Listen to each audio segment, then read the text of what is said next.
Lafim-baovao hafa tanteraka kosa indray miompana amin'ny finoana zava-dehibe ho an'ny mpino katolika ny fahatongavan'ny taolam-balon'ny Masimbavy Terezin'i Jesosy Zazakely sy ny ray aman-dreny eto Madagasikara. Ny alatsinainy lasa teo dia nandalo teo anivon'ny ekara Masina Maria Mpanampy teny Soanerana teny ireto taolam-balon'ny olona manan-kaja eo amin'ny finoana katolika ireto.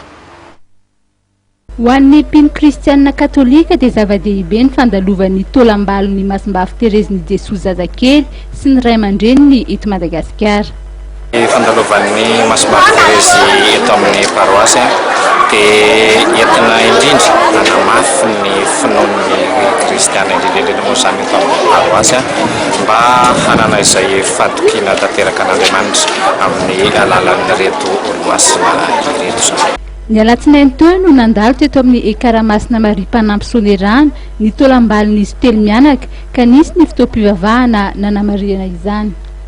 Tanatin'ny fankalazana fahateloambin'ny folo amby zato taona fiangonana ihany koa moa izao fandalovan'ny rehetan'izy telo mianaka eto Soanerana izao dia nampifandrindrana izay zavatra rehetra izay dia afaliana lehibe ho an'ny ato amin'ny paroasy ny mandray azy arak'izay sy manova ny fahasoavana avy amin'ny Andriamanitra dia eo ihany koa moa ny fampiratiana sary izay entina mankalaza manokana izay fahateloambin'ny folo amby zato taona ny fiangonana izay dia irarina soa tsara hatrany ho antsika mianakavy. Taoriny teo amin'ny ekara Soanerana moa dia nandalo teny amin'ny école Sainte Chantal ny taolam-balon'ny Masimbavy Terezin'i Jesosy Zazakely sy ny ray aman-dreniny.